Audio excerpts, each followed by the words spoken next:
नाम लीजिए। अरे श्यामा प्यारी कब तुम कृपा करोगे, श्यामा प्यारी कब तुम कृपा करोगे, राधे रानी कब तुम कृपा करोगे, हे राधे रानी कब तुम कृपा करोगी, कब तुम कृपा करोगी, कब तुम कृपा करोगी, कब तुम कृपा करोगी, श्यामा प्यारी कब तुम कृपा करोगी,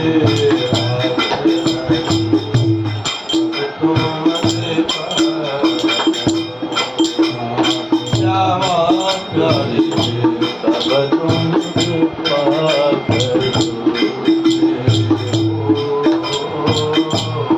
मेरो मन नित चलत कुमार, मेरो मन नित चल कुमार, मेरो मन नित चलत कुमार, मेरो मन नित चलत कुमार,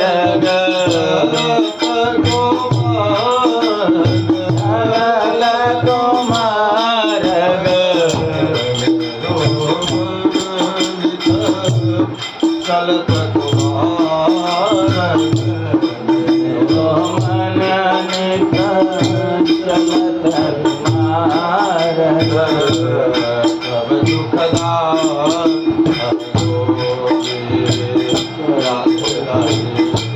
कब दुखदा श्यामा प्यारी कब तुम कृपा करोगे, श्यामा प्यारी कब तुम कृपा करोगी, राधे रानी कब तुम कृपा करोगी, राधे राधे कब तुम कृपा करोगी, मेरो मन नित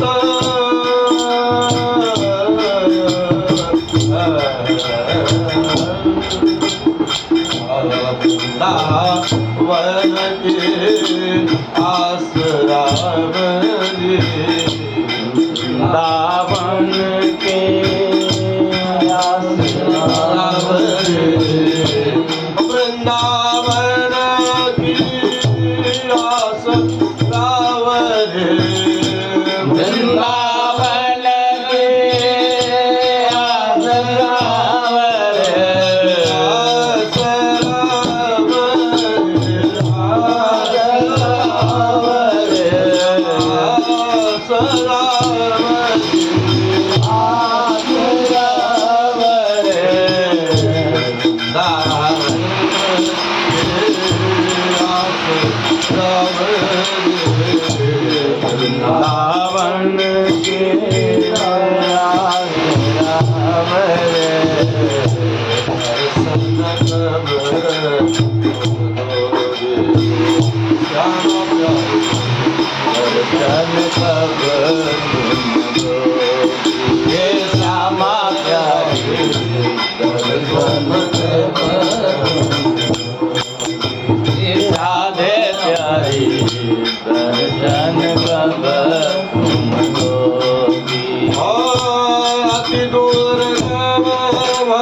करोगे कृपा करोगे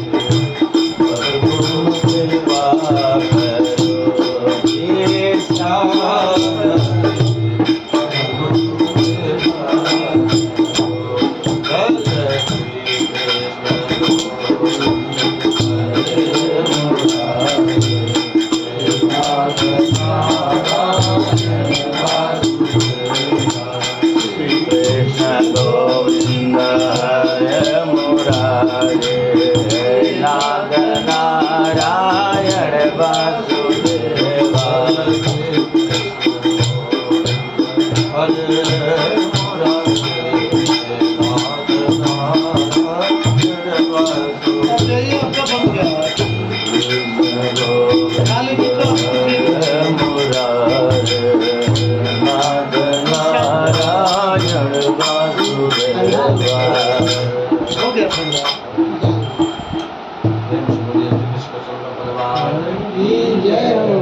भाई देखिए दूरभाष यंत्र रहता है इससे थोड़ा सा भजन में जो उसमें भजन हो गया क्या है? थोड़ा सा राधा रानी जब तुम कृपा करोगी वे नहीं बन पाता था मुझसे निकलने रहा कि हम कैसे कहें कृपा करोगी।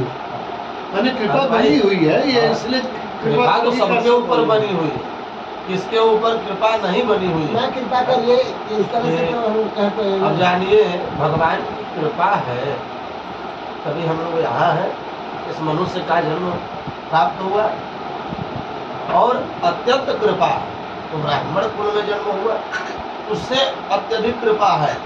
आज व्यासपीठ पर विराजमान है उससे अत्यधिक कृपा है तो आपको ये दिव्य कथा का रसपान करा रहे हैं। आप लोगों का उससे बड़ा सौभाग्य जो इस काशी की पावन धरा के इस कथा का रसपान आप लोग कर रहे हैं तो अब कहाँ तक कृपा उनके बिना है?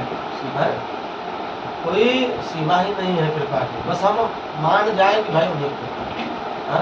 ये तो अपना भाव है कि भगवान आप ऐसे ही निरंतर जब ये बोल रहे हैं कि माने कि समझ रहा हूँ। ध्वनि विस्तारक यंत्र जी, होता जी। तो आराम से होता और हाँ। ज़्यादा अच्छा होता। चलिए भगवान की कृपा होगी तो अगला भाग भगवान की ध्वनि कृपा है विस्तारक भैया। के साथ हो जाएगा। बोलिए श्रीमन्नारायण भगवान की जय। वृंदावन बिहारी लाल की जय। श्री सद्गुरुदेव भगवान तो आप की इधर चलिए खा जय लीजिए। जय जय श्री उषा जी ने लगे जय श्री बैठे रहिए बैठे रहिए। उनको छोटी कुर्सी में दिक्कत होती है। अच्छा बड़ी कुर्सी ले आ देना। आपका खाना बन गया है, चलिए आप खा लीजिए और वो इधर बैठ जाइए। आइए। नहीं हम क्या बोलते हैं उनको बड़ी कुर्सी दे दो। बोलिए वृंदावन बिहारी लाल की विशुद्ध सत्वं दवधाम शांतम तपोवयं भक्तरजस्तमस्तकं माया मयूयं गुणसंप्रभावो न वेद्यते ते ग्रहणानुबन्धः पिता गुरुस्त्वं जगदावधीषु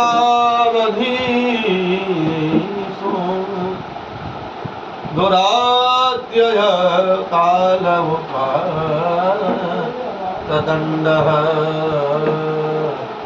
श्रिताय स्वेच्छा तनुभिः समीहसे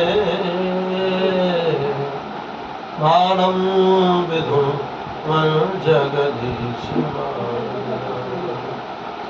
मानं विधुं जगदीश परम मंगलमय परात्पर अखिलेश्वर परब्रह्म भगवान सच्चिदानंद की वाग्मय प्रतिमूर्ति श्रीमद्भागवत महापुराण सप्ताह ज्ञान यज्ञ में विराजमान समस्त श्रोतागण एवं भक्तिमती माताएं और समस्त आचार्य बड़े ही परम सौभाग्य की बात है कि भगवान की कृपा से धीरे धीरे धीरे धीरे करते हुए यह पंचम दिवस की कथा की परिपूर्णता हुई। आज षष्ठम दिवस की कथा, फिर उसके बाद कल समयानुसार इस कथा का विस्तार दिवस है। और सबसे निवेदन है, आग्रह है कि कल की कथा का रसपान करके श्रीमद् भागवत महापुराण के सप्ताह ज्ञान यज्ञ का पुण्य प्राप्त ले और इसका लाभ उठाएं। कल हमने भगवान श्री गिरिराज महाराज की दिव्य भव्य महामहोत्सव को मनाया। भगवान ने अपनी कानी उड़िया पे जो है 7 कोष को गोवर्धन उठाई और इंद्र के द्वारा 7 दिवस तक जो है खूब घनघोर वर्षा, परंतु भगवान की ऐसी महती कृपा रही कि ब्रजमंडल में भगवान की अनुकंपा से कुछ भी असुविधा नहीं व्यक्त। ये भगवान की कृपा। जब इंद्र ने देखा कि इतनी मूसलाधार बारिश हुई और माहौल ज्यों का त्यों, तो उसका अहंकार टूट गया और 10वीं के दिन आकर के भगवान के चरणों में गिर पड़ा और दिव्य स्तुति करने लगा। विशुद्ध सत्वं तव धाम तपोमयं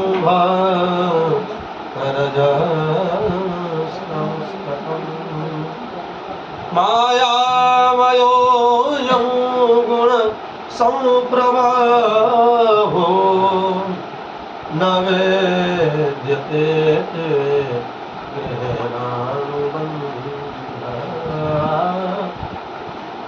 पिता गुरुस्त्वं जगतामधीशो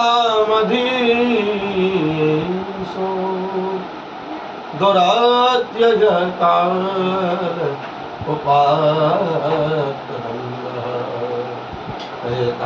स्वेच्छा तनुभि समीहसे मानं विधुरमनु जगदीश।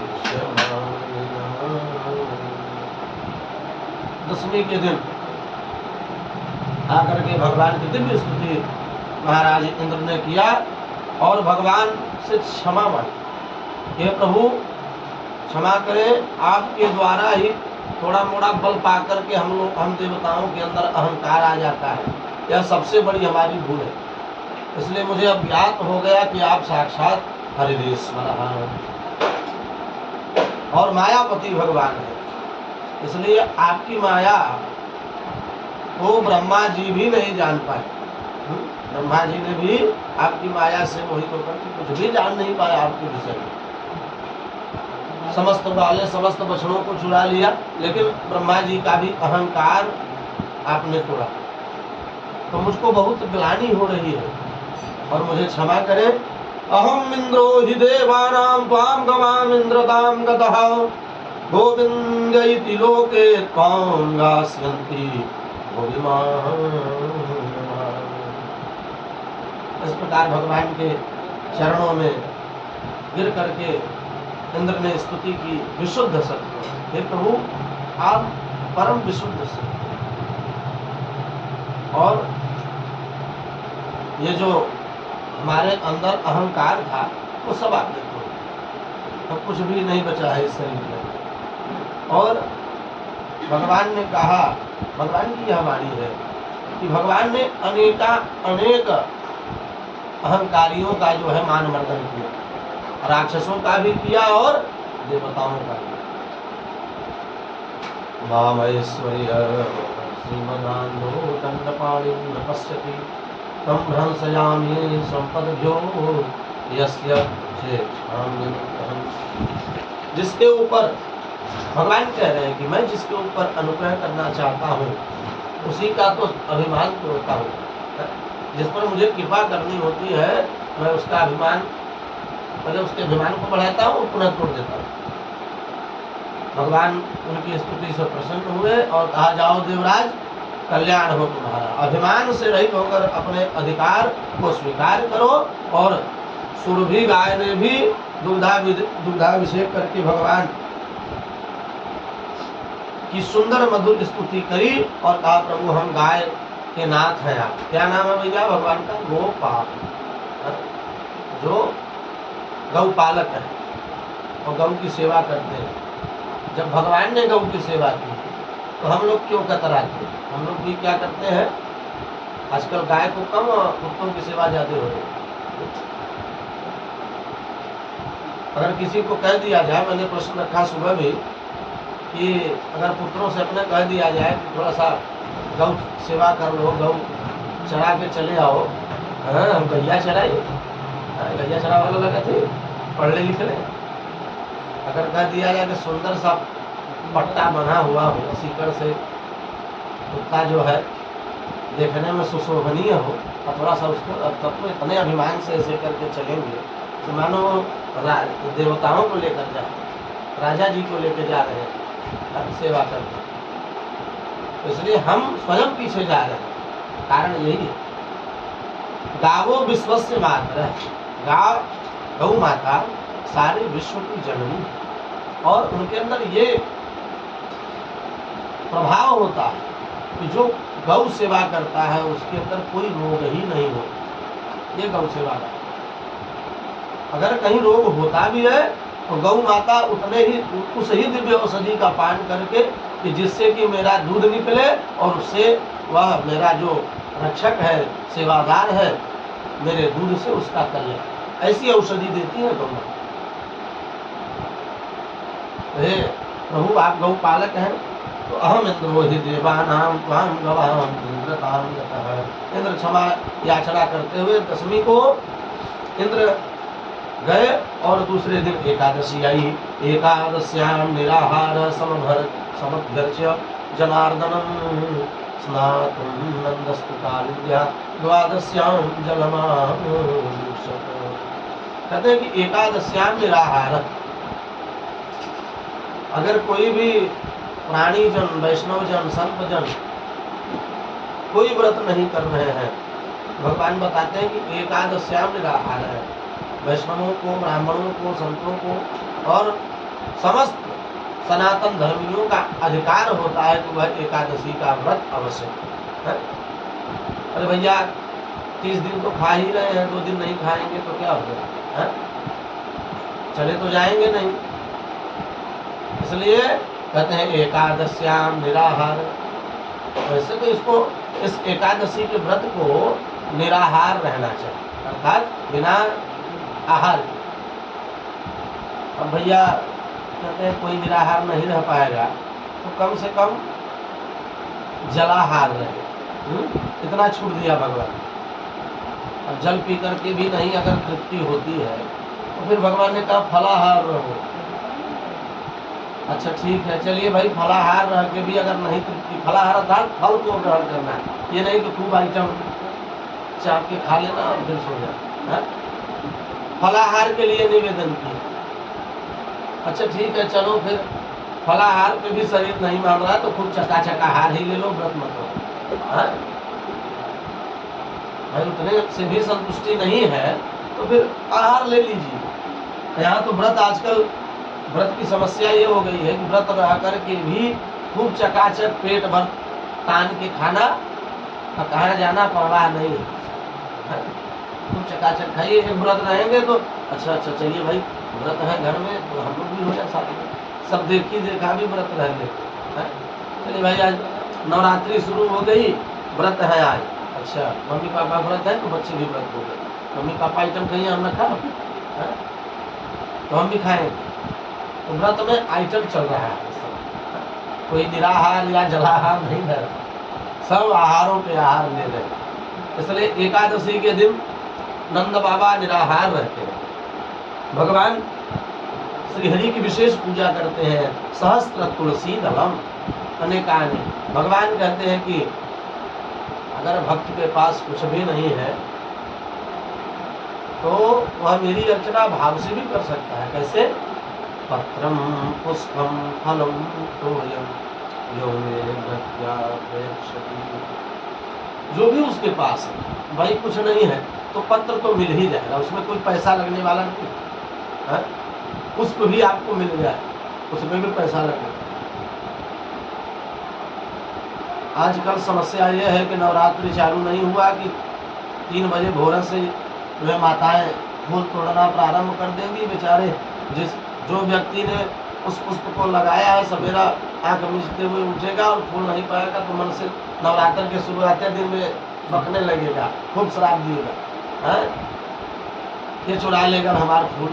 इसलिए गरुड़ पुराण में आया कि दिव्य गंध वाली वस्तुओं की भी चोरी नहीं करनी चाहिए। हमारा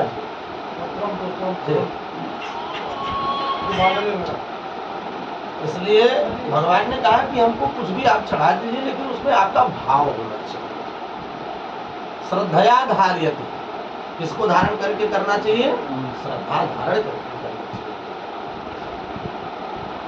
एकादशी के दिन जो है नंद बाबा निराहार थे और भगवान की अर्चना कर रहे हैं, पूजा पाठ एकादशी का व्रत आनंद से किया।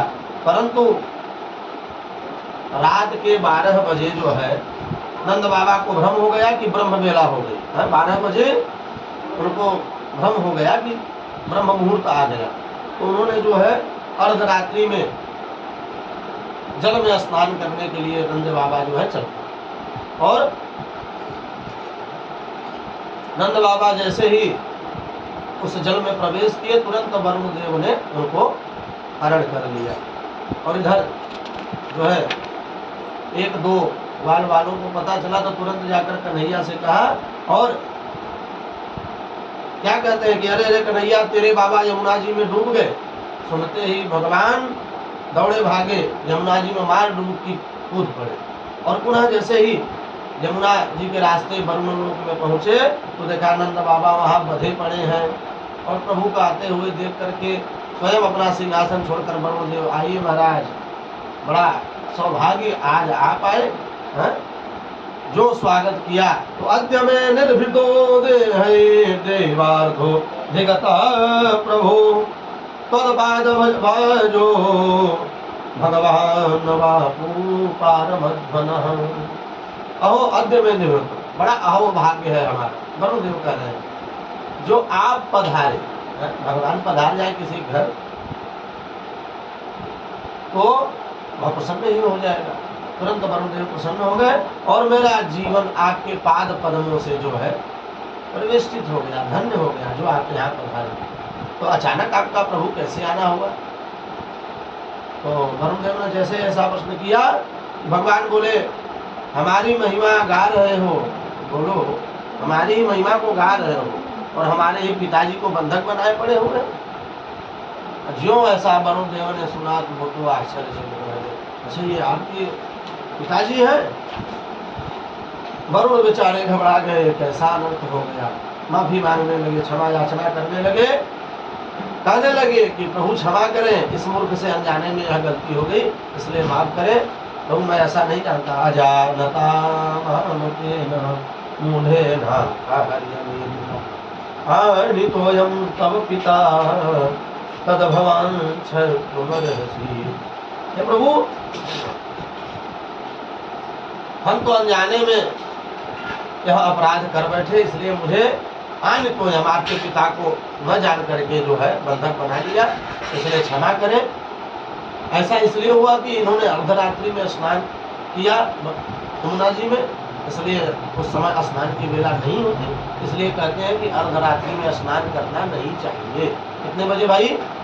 12 बजे। 12 से 3। क्योंकि उस समय वरुण देव जो है विश्राम पे रहते। वैसे तो शास्त्रों में विहित है कि प्रसाद पाते समय अर्थात भोजन करते समय, हवन करते समय और स्नान करते समय, इन तीनों स्थानों पर जो है बातचीत नहीं करनी चाहिए। कौन कौन से कार्य करते समय?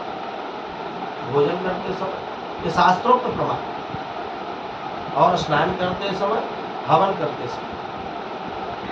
कहते हवन करते समय जो बात करता है,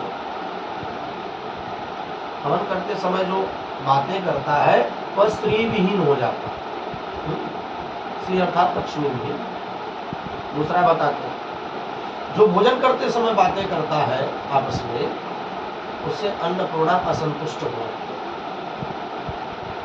तीसरा वरुण देव जो स्नान करते समय बातें करता है या बोलता है, उससे वरुण देव असंतुष्ट हो।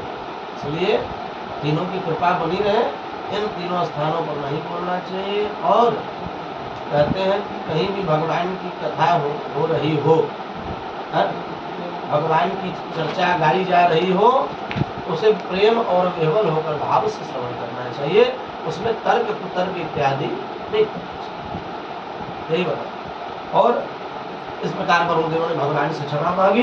प्रभु ने कहा कि आप लोग गलती ना बताओ, कोई समस्या नहीं है, आप निश्चिंत रहिए, आपने अकारण लोग देखिए भाई, भगवान भी कहते हैं कि अगर आप क्यों अकारण या न जान करके जो आप चीजें नहीं जान रहे हैं, अगर उसमें आपसे गलती हो जाती है तो उसमें कोई दोष नहीं है।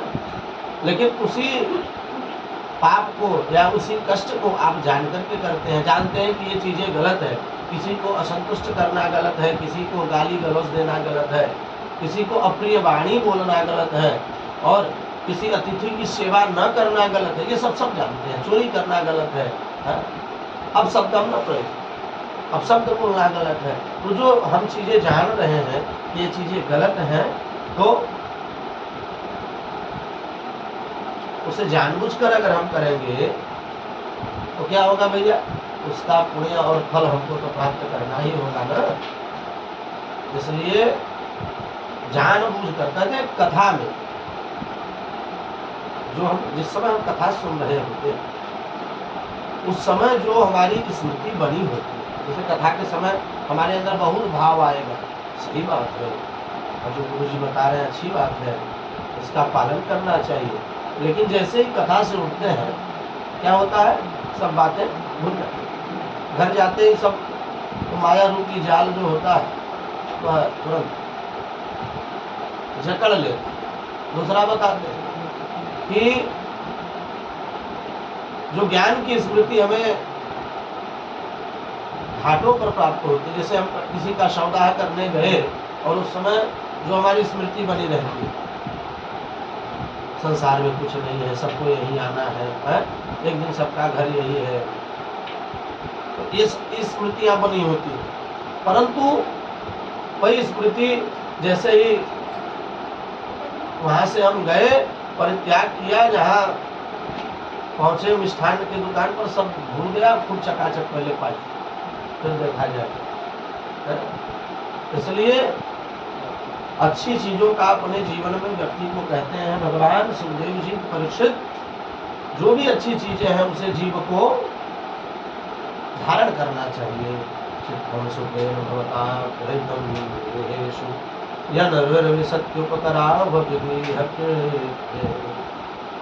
गृह कृत्य।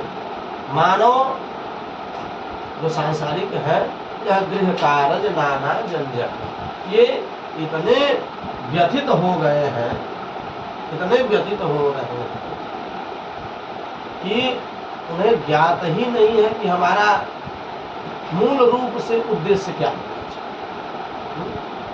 मानव मात्र जो है, जीव जो है, उन्हें ज्ञात ही नहीं है, और सब जानते हुए अज्ञात बने हैं।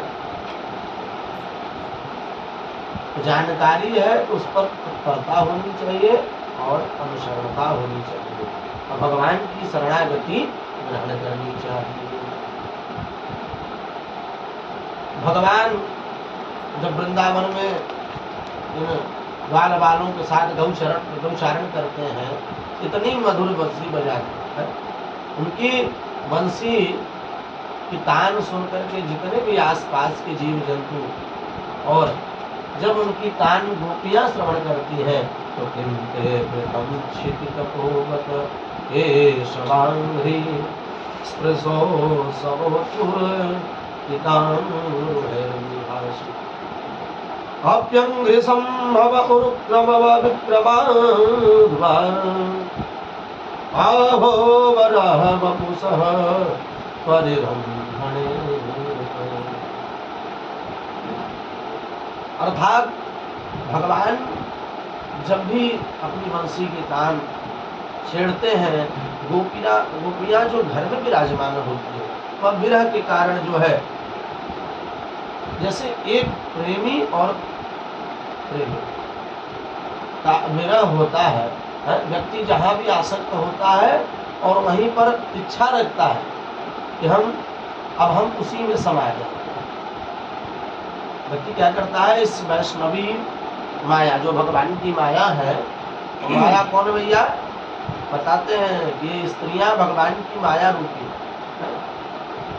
तो जीव जन्म तो अवश्य लेता है, परंतु इस माया रूपी रस्सी में जब बंध जाता है तो उसको कुछ सूझता नहीं, और प्रातः काल से संध्या कालीन सत्र तक वह सिर्फ और सिर्फ उठेगा, मलमूत्रता परित्याग करेगा, स्नान करेगा या नहीं करेगा, भोजन चाहिए, भोजन करने के बाद ड्यूटी से आया, काम वासना में व्यतीत, फिर स्वयं यही करने में जीवन व्यतीत हो। तो इसलिए भगवान ने कहा सुखदेव जी को कि परीक्षित विरह होना चाहिए। विरह कैसा होना चाहिए? वो भगवान का सेवा करने का विरह, भगवान के दर्शन का विरह होना चाहिए। वही विरह आज गोपियों के अंदर व्याप्त है। जब प्रभु अपनी बंसी की तान छेड़ते हैं, गोपियां गोविंद का पता सबसे पूछते, कहाँ मेरे हैं वो गोविंद, कहाँ गोविंद है? और इत्युत मत्त वचो गोप्य, उन्मत्त भाव से गोपियां जो है कृष्ण को कोसती भी है। और क्या कहती है? वो तो उनकी भावनाएं ही स्वयं प्रकट कर देती है, और इतना उनको ढूंढने में आतुर हो जाती है प्रभु को। भाई देखिए, जो साक्षात जो सबको नचा रहा है, और वह गोपियों ग्वालों के साथ जो है, लिखा है ना कि ताही अहीन पिछो हरिया छछिया भरी छाछ पे नाच नचाती है प्रभु को। किस पे? जिनके यहाँ 9 लाख गायें हैं, उनको भी नचा रही है अपनी छाछ। ऐसे सरल प्रभु जो गोपियों के इशारे पर नाचते भी हैं। गोपियां इतना विरह में आतुर हो जाती है, लेकिन फिर भी माधव नहीं दर्शन देते। तो सारी लीलाओं का अनुकरण प्रभु इस पावन वृंदावन की भूमि में करते हैं। एक बार सुखदेव जी कहते हैं परीक्षित कि एक बार धर्म सम्राट करपात्री जी महाराज वृंदावन में जब गोपी गीत पर कथा कहने के लिए पधारे, तो उन्होंने गोपी गीत का प्रथम श्लोक बोला, और उस श्लोक के भाव में ऐसे डूब गए जैसे श्लोक बोलने के बाद एक भी शब्द की व्याख्या कर ही नहीं सके। कौन भैया? पूज्य संत श्री करपात्री जी वृंदावन।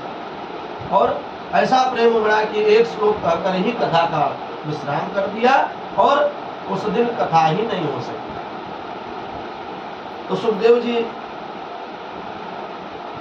कह रहे हैं कि हम स्वयं जानते हैं कि रास रसेश्वरी के प्रेम में हमारी क्या स्थिति होती है। कहते हैं कि जब सुखदेव जी ने अपने मुखार बिंदु से ये जो श्रीमद् भागवत, इसमें राधे शब्द का उद्बोधन उन्होंने नहीं किया। और क्यों नहीं किया?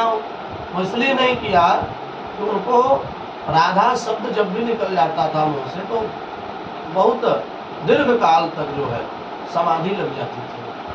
इसलिए यहाँ पर उन्होंने रास रसेश्वरी श्री शब्दों का उच्चारण करके, उद्बोधन करके मैया को पुकारा है।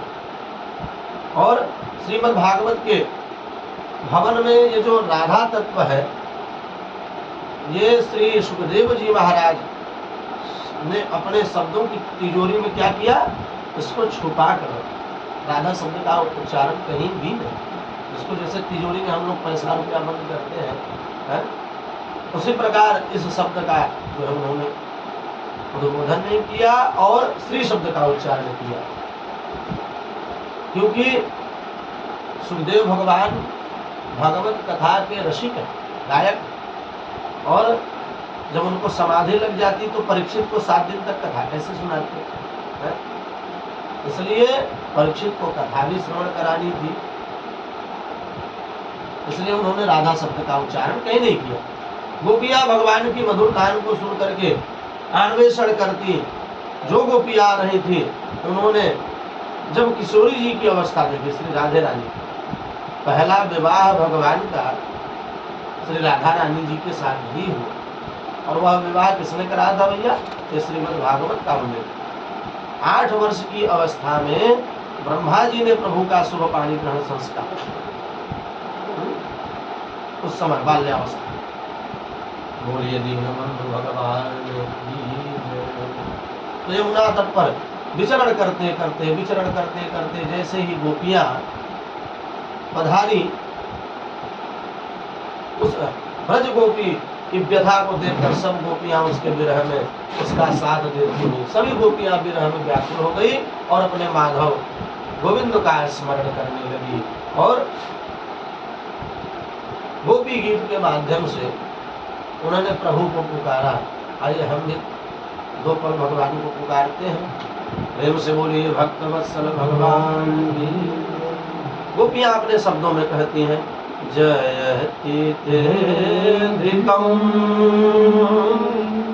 जन्मना व्रज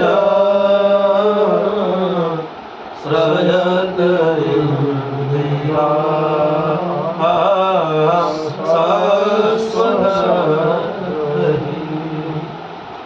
दयित दृश्यता दीक्षुता वही धृता सवस त्वां विचिन्वते शारदोदासये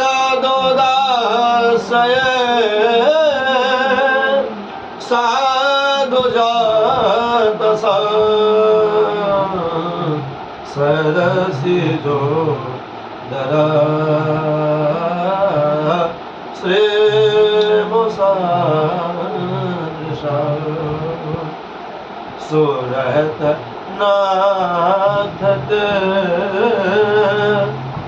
शोकदा से का वरदनी रतो नेह किमु जयति तेधिकं जन्मना व्रज श्रयत इंद्रिया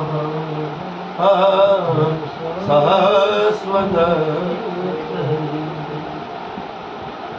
बड़ी ही विरह की वेदना से प्रभु को पुकार और बड़ा ही दिव्य गीत है। देविया कहती हैं कि प्यारे, जब से आप इस ब्रजमंडल में पधारे तब से इस ब्रजभूमि की महिमा तो वैकुंठ से भी अत्यधिक है।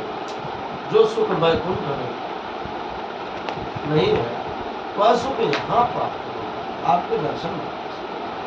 अब तक जितने भी प्राणी हैं, लोग हैं, वैकुंठ भाग रहे थे, लेकिन आपकी छटा का दर्शन करने के लिए, आपके माधुर्य गीतों का श्रवण करने के लिए इस ब्रजमंडल ब्रजभूमि में आ गए और वैकुंठ छोड़ करके इस वृंदावन धाम के लिए प्रस्थान किया।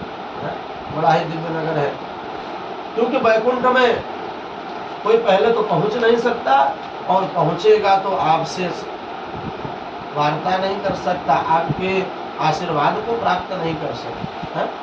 इसलिए आप यहाँ हैं तो इस वृंदावन में किसी कतार की में लगने की आवश्यकता नहीं, आपको स्वयं दर्शन देता है।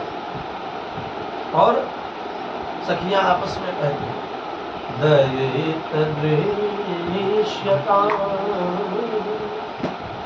हे दयालु दृश्यता, आपके विरह में, आपके वेदना में इतनी हम आतुर हो गए हैं। दयित दृश्य, आप दर्शन दीजिए। कैसे? दीक्षुता सखी आपस में कहती, देखो देखो हे माधव, हम तुम्हारे हैं और प्रतिज्ञाएं तो बड़ी लंबी लंबी करते हो, मैं आप लोगों के लिए ये करूँगा, मैं ये करूँगा, आपकी मनोकामनाओं को पूर्ण करूँगा। प्रतिज्ञाएं तो बहुत तुम करते, लेकिन दर्शन नहीं देते। वरदनी तो नेह किम वद। अगर तुमको हम लोगों को दर्शन नहीं देना, दृश्यता अगर नहीं दर्शन देना है तो तुम क्या करो, नेह किम वद, हमारा वध कर। अगर तुम नहीं दिख सकते तो कम से कम हम लोगों का वध कर। ऐसा स्नेह प्रभु के प्रति जो है गोपियों का है। और आपस में बात कर रहे हैं कि तुम इतने निष्ठुर हो जाओगे कि हमें दर्शन नहीं दोगे। ऐसा स्नेह करते हो तुम हम ब्रजगोपियों से। भगवान के विरह में अनेक प्रकार और स्वयं आपस में मंत्रणा करके तब कथामृतम तप्त जीवन। आपकी कथा क्या है, अमृतम, और तपे से तपे हुए प्राणी को भी जीवन प्रदान कर देता है, ऐसी आपकी कथा। इसलिए भगवान की जो कथा है बड़ी ही पुण्यदायी कथा है। इसको श्रवण करने मात्र से जीव के कल्मषापहं श्रवण अमंगल। आपकी इस कथा का स्पान करने से सब अमंगल दूर हो जाते हैं और जितने भी कलुषित प्राणी हैं उनके सबके जीवन में आनंद का पारावार हो जाता है। तो श्रीमदाततं भुवि गृह्णन्ति ते भूरिधा जनाः। तप्त जीवनम, तप्तानां जीवनम, अर्थात तपे से तपे हुए कलुषित प्राणियों का भी कल्याण करने में तुम सक्षम हो। संसार का यह नियम है, किसी न किसी भावना से सांसारिक जीव किसी न किसी से जुड़ा हो। ये जो सांसारिक मानव है ये एक दूसरे से, सबकी तो छोड़िए एक दूसरे की बात, भगवान से भी जुड़े हैं तो बिना स्वार्थ के नहीं जुड़े, उसमें भी उनका स्वार्थ से जुड़ा। सुखदेव भगवान कहते हैं परीक्षित जो निष्काम सेवा प्रभु की करता है उसके कल्याण होने में प्रभु तनिक देरी नहीं लगा। थोड़ी सी भी देरी निष्काम सेवा में प्रभु नहीं लगा। दो सेवा निष्काम सेवा, या तो कोई काम के लिए करे, जीवन में सब जगह से व्यक्ति हार जाता है तो फिर भगवान के धाम में चला जाता है, भगवान की शरणागति ग्रहण करता है। इसलिए हे माधव, जो आपके कथामृत का रसपान कर ले उसके समस्त पाप नष्ट हो जाते हैं और तीनों प्रकार के ताप भी दूर हो जाते हैं, दैहिक दैविक भौतिक ताप। इसलिए हम अपने मुखार बिंद से हे माधव आपका क्या गुणगान करें, हमारे में क्षमता है, हम आपका गुणगान कर सकते हैं।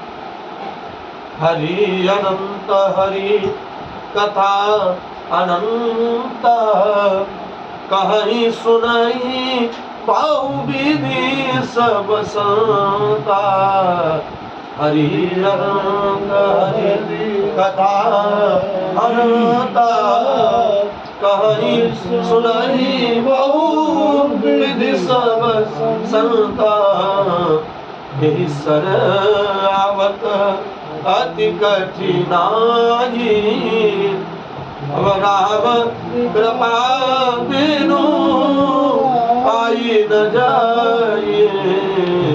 यही सर आवत अति कठिनाई राम कृपा बिनु आई न जाए। इसलिए गोविंद आपके कितने गुणगान करें और कितना यश गाएं। अनंत है, अनंत विभूषित समलंकृत।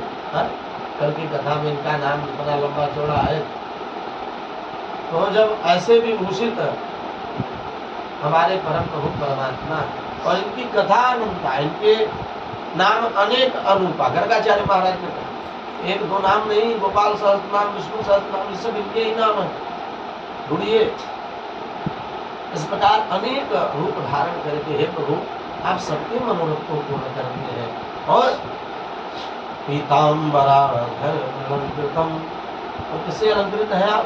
पीताम्बरा, पीताम्बर धारी। इसलिए कहते हैं भगवान को पीले वर्ण के वस्तु अत्यधिक प्रिय है। सबका अपना अपना प्रिय वस्तु है, तो प्रभु का भी प्रिय वस्तु है। तो आपकी कथा का कोई गुणगान करने में सामर्थ्यवान ही, आपकी कथा अनंत है। और हे माधव, आपकी ही कृपा होगी तभी आपकी कथा का रसगान कर हो सकता है, अन्यथा नहीं कर सकता। क्योंकि जन्मांतरे भवेत् पुण्यम तदा भागवतम लभे। ये जो श्रीमद् भागवत महापुराण की कथा है, ये ऐसे वैसे व्यक्ति थोड़ी सुन सकता है। ये प्रभु की सामर्थ्यता होती है, और प्रभु की जब कृपा होती है, और जब अपना जन्म जन्मांतर कल्प कल्पांतर युग युगांतर का पुण्य उदय होता है, तब यह जाकर के श्रीमद् भागवत महापुराण की कथा होती है। नहीं तो बड़े बड़े धनाढ्य लोग सोचते हैं हमारे यहाँ कथा हो जाए, लेकिन जब तक प्रभु की कृपा नहीं होगी और तब तक अच्छे योग्य बिनु हरि कृपा मिले ही नहीं सब। तो बिना प्रभु की कृपा के अच्छे लोग भी नहीं मिलेंगे, और आपका कार्य भी उनकी कृपा के द्वारा नहीं होने वाला है। तो आप तो स्वयं मदन मोहन है, जो सबके मन के का हरण कर, उसका नाम मोह।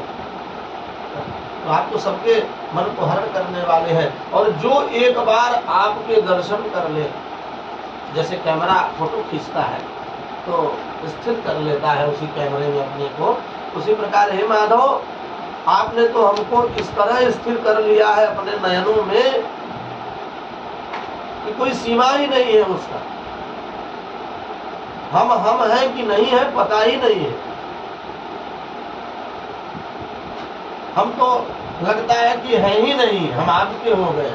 सभी गोपियां क्या मन में कामना करती है, मनु जाहे राज्य मिले सोवर सहज सुंदर सांवरो। मनु जाहे राज्य मिले सोवर सहज सुंदर सांवरो। हे सामने सरकार, हम तो यही जीवन में धारण करते हैं और पूरे जीवन यही कामना करते हैं, सहज सुंदर सांवरो। हमें आप ही हर जीवन में प्राप्त हो, यही हम कामना करते हैं। कृष्ण दर्शन के लिए लालसा इतनी आतुर हो गई ब्रजांगनाओं की कि तम कांचे रंध्रेण हृदय कृत्य निमील्य च। गोपियां अपने अपने भाव में भगवान का स्मरण कर रही हैं, और इधर धीरे धीरे धीरे धीरे जो है नासूय न खलु कृष्णाय मोहितास्तस्य मायया। सुखदेव भगवान कहते परीक्षित, ऐसी अद्भुत भगवान की रास लीला थी, क्या उसका बखान करें, है? खूब रास रचा रहे हैं ब्रजमंडल। भगवान ने दिव्य महारास प्रारंभ किया, और प्रत्येक गोपी को लग रहा था कि गोविंद मेरे साथ क्या कर रहे भैया, नृत्यम, अर्थात सभी गोपी मस्त हैं अपने में, तो प्रभु मेरे ही साथ नाच रहे। सुखदेव बाबा कहते हैं परीक्षित, सब अपनी अपनी शब्द छटा में नाचने लगे। पादम्यासैर भुजे भुज विदुता पादम्यासैर भुज विदितुहि संस्मृतैर भुर्विलासैः। और भजन मध्ये कुंडलैर गंडलोलैः सिद्धिर्मुख्यः कवरसना ग्रंथया कृष्णवद्भो गायन्यस्तं तडितयुगा मेघचक्रे। शब्दों की शैली है। तो सुखदेव कहते हैं परीक्षित जी शब्द शैली देखिए, जैसा प्रसंग है होता है वही शब्द की छटाएं होती। क्या कहते हैं? पादन न्यास भुज अभिद्रुति, अर्थात भगवान के दिव्य महारास में के नृत्य में जो सुखदेव जी ने नृत्यमय शब्द शैली का वर्णन किया, जैसे मेघ मंडलों में विविध प्रकार के बिजलियां चमकती हैं, ऐसे ही कन्हैया का जो श्याम रंग का छटा है वह जो है गौरांगम रसमयम नित्यम रसाचार्यम रसो सुखम श्री राम हर्षण देवात्म सद्गुरु प्रणमा। कन्हैया की जो ये श्याम छटा है, बीच गौरांगी गोपी गोपांगनाएं तथा दामिनी की तरह चमक दमक रही है, ऐसा वर्णन कर रहे हैं। दूसरा दृष्टांत दिया, जैसे नन्हा सा बच्चा शीश महल में विराजमान रहता है और शीश महल में खड़े होकर के वह अन्य प्रतिबिंबों को देखता है अपने, ऐसे ही आत्मा राम प्रभु समस्त आत्माओं में के साथ रमण कर रहे हैं। और दृष्टांत इतना कुशल दिया सुखदेव जी ने कि बालक अपने प्रतिबिंबों से नाचते समय सर्वथा निर्विकार हो। कैसा होता है भैया? निर्विकार, क्योंकि उसी सब उसी के प्रतिबिंब। नाच तो एक ही रहा है, लेकिन दिख कितने रहे हैं? अनेकानेक दिख रहे हैं। वैसे प्रभु रास रच रहे हैं और सबको अपनी अपनी भाव के अनुसार प्रभु दिख रहे हैं। तो आइए इस छटा का हम लोग भी हृदयंगम करें और दिव्य महारास में प्रवेश करें। हमारे भोले बाबा भी पहुंच गए इस राज मंडल में। अब भोले बाबा का स्वरूप कैसा था भैया? खूब त्रिशूल लिए, डंडू सांप बिच्छू अनेकानेक जीव जंतुओं के साथ पहुंचे तो गोपियों ने टोक दिया है, महाराज ये दानी पूछे लेकर क्या? अरे देवी, जहां आप जा रही हैं वहीं हम भी जा रहे हैं, इसलिए गोपियों ने तुरंत कहा कि अरे वहां पे दाढ़ी मूंछ वालों का काम नहीं है, वहां प्रभु आनंद ले रहे हैं। तुम इतना विकराल रूप धारण करके जाओगे तो भगवान डर जाए। प्रभु ने कहा महाराज शिव जी ने कि एक मौका तो दीजिए, देखिए क्या आनंद आता है। तुरंत गोपियों ने कहा कि यहाँ पुरुषों का प्रवेश सर्वथा वर्जित है। किसका वर्जित भैया? पुरुषों का। यहाँ स्त्रियां ही जाएंगी। तो भगवान बोले अब स्त्री भी बनना पड़ेगा। तो भाई भगवान माया है, माया रूपी है, तो जो चाहे सो बन जाए। भक्त भी बन जाते हैं, भगवान भी बन जाते हैं। इस प्रकार प्रभु ने सोचा कि तो हमें भी धारण करना होगा यह स्वरूप। तुरंत गोपी का रूप धारण कर लिया और सबसे रास मंडल में वृंदावन के बीच भगवान भोलेनाथ गोपेश्वर बन के पधारे। प्रेम से बोलिए गोपेश्वर नाथ की जय। इसी से उनका नाम पड़ गया गोपेश्वर। और काम को भस्म करने वाले, जिनके अंदर कामक क्रीड़ा नहीं है, कह रहे हैं कि कामारी जहाँ शिव गोपी, शिव जी महाराज गोपी बनकर पधारे और पधारे तो पधारे स्वयं ठुमका मारकर नाच रहे हो, उस रास मंडल में काम का प्रवेश कैसे हो सकता? प्रेम से बोलिए शंकर भगवान की जय। वृंदावन के रास में पहुँचे जाए महेश, मेरे सखियन के झुंड में कर गोपी का वेश। नारायण ब्रज भूमि को सुरपति नावतमान, यहाँ आए गोपी भये श्री गोपेश्वर नाम। यहाँ आए गोपी भये श्री गोपेश्वर नाथ। प्रेम से बोलिए गोपेश्वर नाथ की जय। इस प्रकार भगवान गोपी बनकर उस महारास में पधारे और प्रभु तुरंत जो है पहचान गए। और सुखदेव जी कहते हैं परीक्षित इस महारास का वर्णन कर रहे हैं, सुनिए। भगवान की विशुद्धि पराभक्ति प्राप्त हो जाती है जिसके हृदय में, उसके हृदय में काम रोग सर्वथा समाप्त हो जाता है। सुखदेव जी ने कहा कि इस महाराज की कथा को बताइए। अब एक बार समस्त ब्रजवासी गोविंद के साथ पूजा करने अंबिकावन में गए। देवी माँ की पूजा खूब की, सरस्वती नदी में स्नान किया, रात्रि में जागरण करते हुए माँ के गीत गाए और नंद बाबा हारे थे कि एक वृक्ष के छाव में आकर लेट गए। वहां पर जो है जंगल, इतने में जंगल से एक अजगर आया और बाबा के पैर को पकड़ करके तुरंत जो है अपनी तरफ खींचने लगा। बाबा जोर से चिल्लाए, सर्वोमाम ग्रसते दाग प्रपन्नम परिमोचय। कन्हैया बेटा, या विशाल अजगर से मेरी रक्षा कर। ग्वालों ने सुना तो जलती हुई लकड़ियों के साथ मारने के लिए दौड़े, पर अजगर टस से मस नहीं हुआ। उसने बाबा को नहीं छोड़ा। प्रभु ने दौड़कर उस अजगर पर पादप प्रहार किया। सोई अजगर का सर छूट गया और एक दिव्य स्वरूप को प्राप्त हो गया। प्रेम से बोलिए भक्त वत्सल भगवान की। परिचय पूछा तो बताया, हम विद्याधर कश्चित सुदर्शन इति विस्मृत श्रिया स्वरूपस्तंपत्या विमाने नाचरम दिशा। मैं विद्याधर हूँ, मेरा नाम सुदर्शन है और मैं बहुत सुंदर था। मेरी सुंदरता ही मेरे लिए अभिशाप बन गई। एक संत को मैंने अपनी वाणी से असंतुष्ट कर दिया। उन्होंने श्राप दे दिया कि तू अपनी सुंदरता पर हंस रहा है तो आज के बाद से तू अजगर बन जाए, ऐसा श्राप दे दिया। वही जो है मैं सुन करके उनके संत के चरणों में गिर पड़ा और माफी मांगने लगा। तो उन्होंने कहा कि प्रभु के हाथों से, प्रभु के पद्मों से तुम्हारी कृपा होगी और तुम मुक्त हो जाओगे। प्रेम से बोलिए श्री वृंदावन बिहारी लाल की जय। कस्तूरी तिलकं ललाट पटले वक्षस्थले कौस्तुभं नासाग्रे वरमौक्तिकं करतले वेणुकरे कंकणं सर्वांगे हरिचंदनं सुललितं कंठे च मुक्तावली गोपस्त्री परिवेष्टितं विजयते गोपाल चूड़ामणि।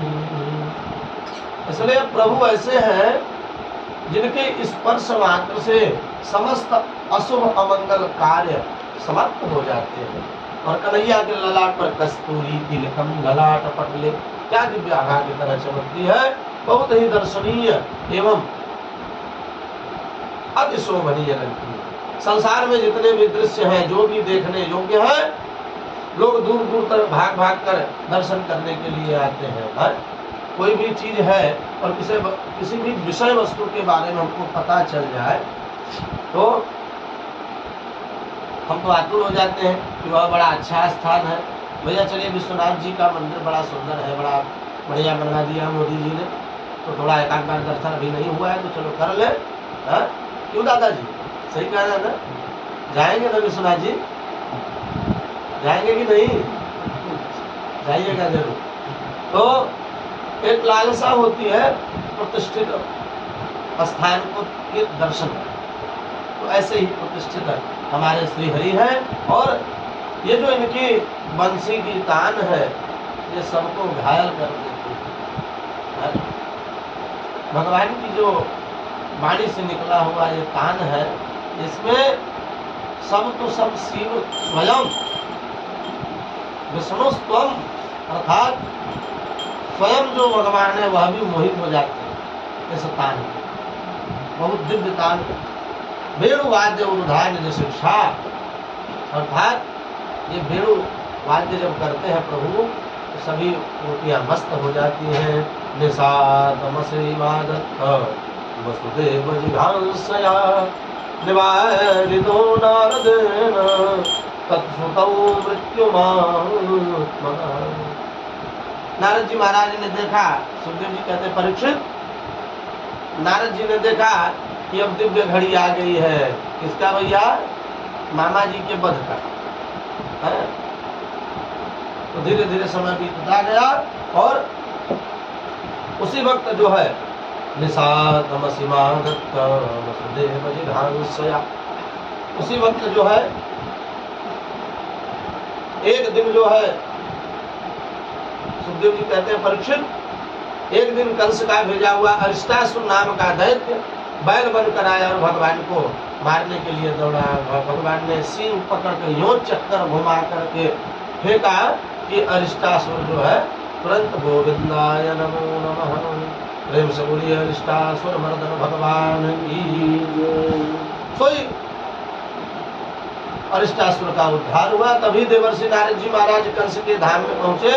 बड़ा भारी स्वागत किया भैया कंस ने। पधारे गुरु जी, प्रभु प्रणाम प्रणाम। कंस ने कहा गुरुदेव कहिए, आदेश करिए दास को, कैसे आना हुआ। तो गुरुदेव ने भी कंस से पूछा कि, कंस ने कहा गुरुदेव क्या बताऊं।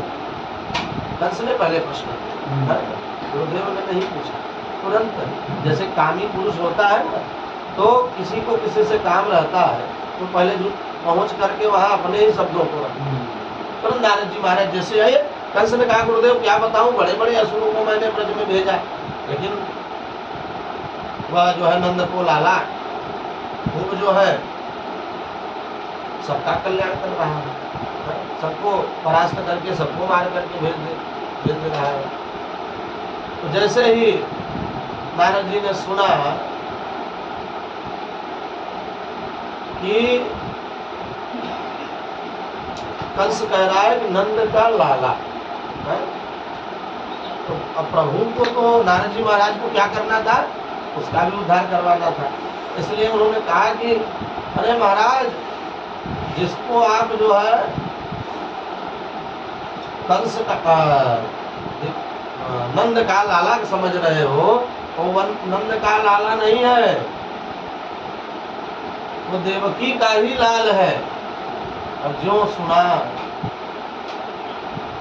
इतना सुनते ही उसका हो गया कंस का माथा लाल।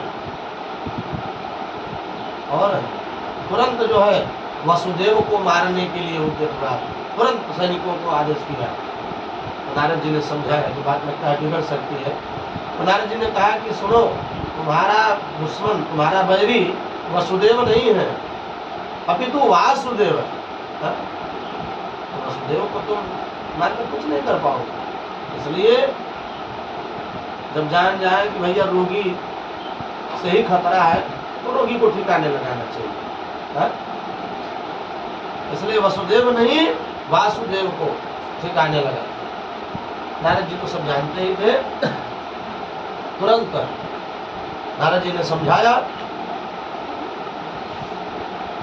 कंस ने कहा प्रभु कैसी व्यवस्था बनाए जिससे कि वह आएगा कैसे, भाई वासुदेव को बुलाना है श्री कृष्ण को, तो वो आएगा कैसे यहाँ, उसमें भी तो व्यवस्था बनानी होगी। इस प्रकार जो है कंस ने तुरंत आदेश किया और बड़े बड़े असुरों को बुलाया और आदेश दिया कि वसुदेव देवकी को पुनः जो है जैसे पूर्व में कारागार में स्थापित किया गया था, तुरंत पहले कर। भाई माता पिता को अगर बंदी बना लेगा तो पुत्र अवश्य दौड़ा चला आएगा। किसी के माता पिता को बंदी बना लिया जाए तो उसका पुत्र दौड़ा दौड़ा चला है। कंस ने तुरंत बंदीगृह में वसुदेव और देवकी को डाल दिया और विचार करने लगा। विचार कर ही रहा था कि केसी नाम का दैत्य बोला महाराज एक मौका हमें दीजिए। तुरंत जो है कंस ने कहा कि ठीक है, अभी सब तो आजमा चुके हैं, तुम भी जाओ आजमा के चलो। केसी नाम का दैत्य गया और यमुना तट पर क्रीड़ा करते हुए गोविंद को घोड़ा बनकर मुंह फाड़ करके दौड़ा खाने के लिए, और जो ही मुष्टिका बांध कर प्रहार प्रभु ने किया कि तुरंत जो है केसी नाम का दैत्य गोविंदाय नमो नमः। तो कंस ने तुरंत निर्णय लिया अब कोई नहीं जाएगा, अब उसी को बुलाया जाए। परंतु वह आएगा कैसे? तुरंत उसके मन में विचार आया कि उसका चाचा है, कौन भैया? भगवान कृष्ण के चाचा जी हैं श्री अक्रूर जी। तो अब वहीं यहाँ उसको ला सकते हैं। तुरंत अक्रूर जी महाराज को आदेश करवाया, विगृहीत्वा पाणिना पाणिं ततो क्रूरमुवाच। अक्रूर जी महाराज आए और इस राक्षस के सामने तो अवश्य आ गए, परंतु अक्रूर जी महाराज ने मन ही में निर्णय किया कि अब कौन सा पाप करवाएगा ये। ऐसा विचार करके जब तुरंत आते देख कर अक्रूर जी महाराज को कंस सिंहासन से खड़ा हुआ, आइए आइए अक्रूर जी महाराज। जो ऐसी सेवा की कि अक्रूर जी महाराज को लगा कि कुछ तो दाग में काला अवश्य है, नहीं तो ये ऐसे हाथ से हाथ कैसे मिलेगा। नवन नीच की अति दुखदा, अर्थात लगता है कोई संकट आने वाला है। सावधान होकर हाथ धोकर बोले, सरकार कहिए इस निर्धन का याद कैसे आ गया। कंस ने तुरंत कहा कि मित्र अब तुमसे क्या छुपाऊं, मैंने एक विशाल, कंस ने विचार किया कि कोई न कोई सेवा अगर नहीं की जाएगी तभी न किसी भाई उद्देश्य से ही उसको बुलाया जाएगा कृष्ण को। इसलिए उसने मल्ल युद्ध रख मेले का आयोजन किया। तो मनोरथान करोत्युज्जये जनो देव हतार्णति युज्यते हर्ष शोकाभ्याम तथाप्याज्ञाम करो। अक्रूर जी महाराज ने कहा कि महाराज हमारे लिए आदेश करें। तो कंस ने कहा कि इस मल्ल युद्ध बहुत ही बड़ा विशाल मल्ल युद्ध मेले का मैंने आयोजन किया है और सुना है कि नंदगांव ब्रजमंडल में जो है दो अत्यंत बलशाली बालक रहते हैं, उनकी नामों की जो है चर्चा बहुत दूर दूर तक सुनी है। तो इस मल्ल युद्ध में उनको भी लेकर आओ। बड़े नहीं हैं, हम लोग रौदी आ रहे हैं, आदेश तो पाकर बोलिए अक्रूर जी बहुत महाराज आई होते प्रणाम हैं, किए। रौदी लेकर बोला, सरकार आपका सेवक हूँ, दास हूँ, आपकी जैसी आज्ञा। बड़े नहीं तो हमारे पास है। उसित प्रजयो नंद गोकुलम 8 बजे, हाँ 8 बजे आ जाओ। गोकुलम, अर्थात ठीक। रथ को उठाया अक्रूर जी महाराज ने और ऐसे प्रभु का ध्यान किया। धीरे धीरे धीरे धीरे रथ को बढ़ाया और भगवान के ध्यान में इतने व्यथित हो गए कि वृंदावन से मथुरा से वृंदावन की दूरी 2 घंटे की। अगर व्यक्ति पैदल भी चले तो 2 घंटे में चले। इधर सुबह का निकले अक्रूर जी महाराज, शाम को पहुंचे। और किम मया चरितम भद्र किम तप्तम परमम तपः, मन ही मन विचार कर रहे हैं किम मया चरितम, अर्थात मैंने क्या पुण्य किए हैं, कौन सा कल्याण भाई अच्छा कार्य किया जो प्रभु को लेने के लिए आया।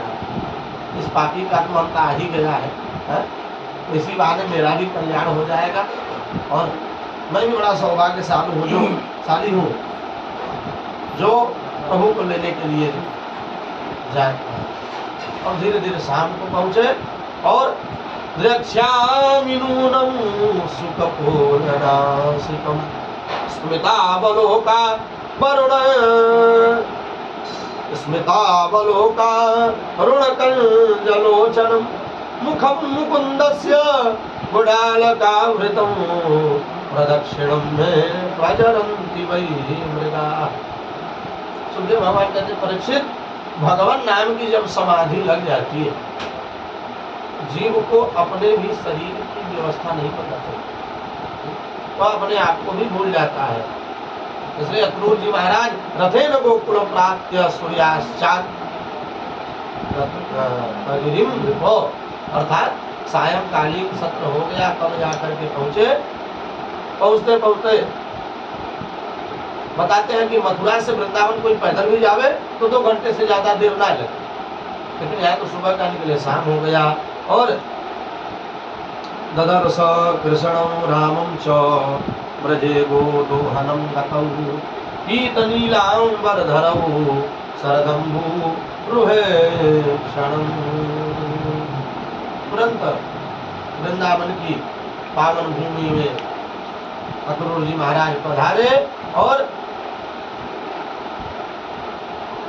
जो वस्तु प्रिय लगती है, सुखदेव जी कहते हैं परीक्षित, जो वस्तु व्यक्ति को प्रिय लगती है उसी को पाने की इच्छा वह करता है। आज अक्रूर जी महाराज भगवान के ध्यान में इतने विह्वल थे वह मन ही मन प्रभु का ध्यान कर रहे हैं, चरणों का स्पर्श मन ही मन कर रहे हैं। और एक एक ब्रज रज में प्रभु का दर्शन कर रहे हैं। और भाई वृंदावन तो ऐसी भूमि है कि जहाँ पे पर जो है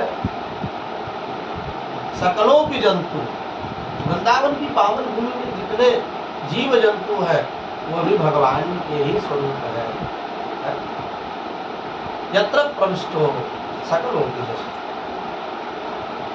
100 श्लोकों में वर्णन करते हैं वृंदावन, ऐसी ब्रजरज भूमि है। तुरंत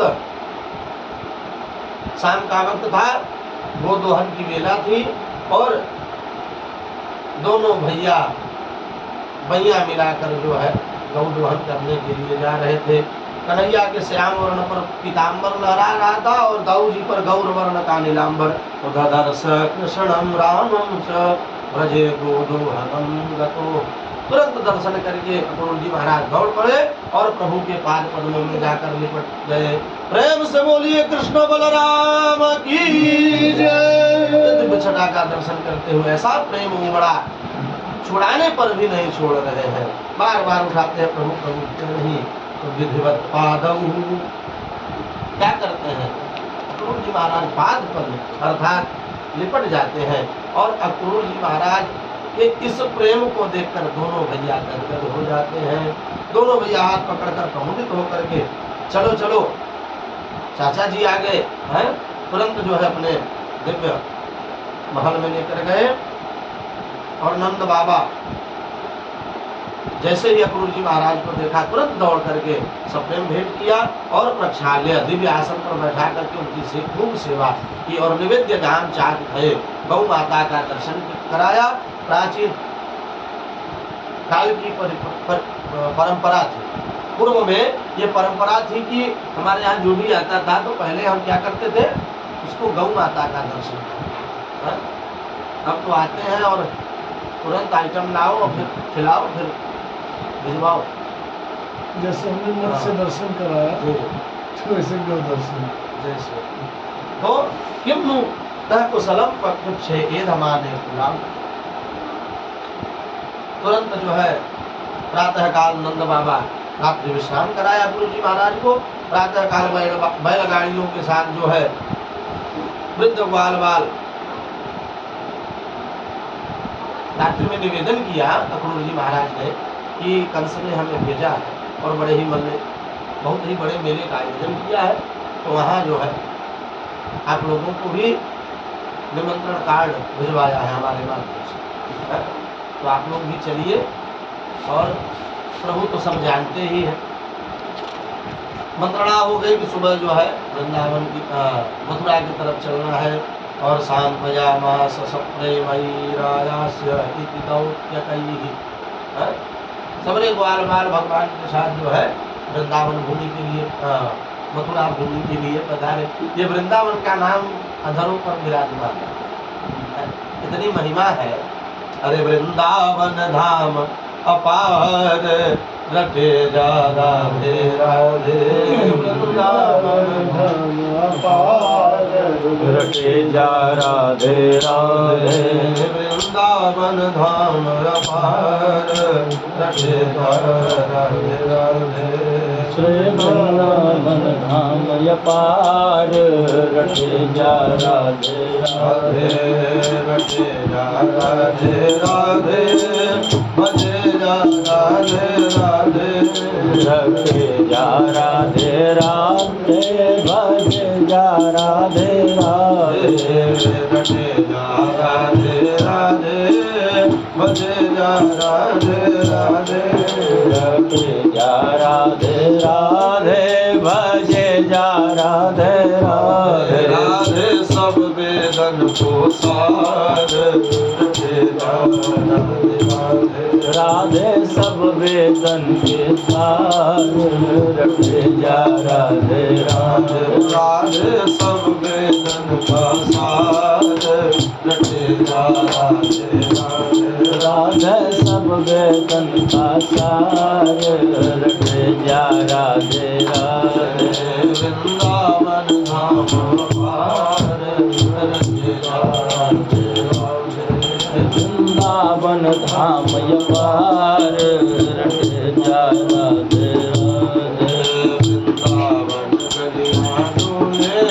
मन राधे राधे बोले वृंदावन गलियां डोले मन राधे राधे बोले वृंदावन गलियां डोले मन राधे राधे बोले वृंदावन गलियां डोले मन राधे राधे बोले वृंदावन गलियां डोले मन राधे राधे बोले वृंदावन गलियां डोले मन राधे राधे बोले राधे अलबेली सरकार बजेगा राधे अलबेली सरकार जा राधे राधे वृंदावन धाम पार रटे जा वे वृंदावन धाम अपार रट जा राधे राधे भजे राधे राधे रट जा राधे राधे बोलिए वृंदावन धाम की जय। बड़ा दिव्य दिव्य जो है भजन गाया है पूज्य गुरुदेव ने वृंदावन धाम के ऊपर। सब उन्हीं की रचना, वृंदावन की ही रचना है। तो प्रातःकालीन बेला में सबरे ग्वाल बाल आनंद के साथ जो है मथुरा के लिए प्रस्थान किए और गोविंद और दाऊ जी के साथ तैयार होकर के अक्रूर जी के रथ में बैठने लगे कि गोपियों ने तुरंत प्रभु का हाथ पकड़ लिया। इतने दिन विरह गाय चराकर तुमने दिया, अब और विरह देना चाहते हो? निवेदन किया गोपियों ने भगवान से।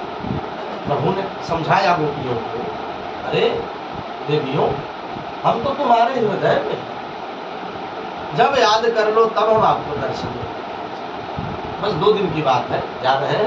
थोड़ा सा मामा जी का आमंत्रण पत्र आया है। तो भाई देखिए, जीवन में अगर जीवन को व्यतीत करना है, जीना है, भाई सबको लेकर चलना पड़ता है। समाज, रिश्तेदार, हितनाथ, बंधु बांधव, इष्ट मित्र सबको लेकर चलना। इसलिए देवियों, हमारे मामा जी हैं, थोड़ा सा हम उनसे भी मिलकर आएंगे। और 2 दिन की बात है, परसों आऊँगा मैं, तुम लोग चिंता न करो, परसों मैं आऊँगा। इस प्रकार जो है समझा करके, यावद्दा लक्ष्यते केतुर यावद रेणु रथस्य च। तुरंत अक्रूर जी को निवेदन किया, चाचा चलिए। तुरंत प्रभु के इस रथ का जो है इतना वेग से जो है अक्रूर जी महाराज ने दौड़ाया कि तुरंत ब्रज गोपियां अपने निवेश से प्रभु को निहारती रही। तुरंत अलक्ष्य लिंगो निज लाभ तुष्टो, अलक्ष्य लिंगो निज लाभ तुष्टो, वृतस्य वाणी प्रवधूत अर्थात पूरा अलक्ष्य हो गए। और जैसे ही माधव विलुप्त हुए, मानो माधव के साथ साथ समस्त ब्रजांगनाओं की प्राण भी प्रभु के साथ चले गए। नंद बाबा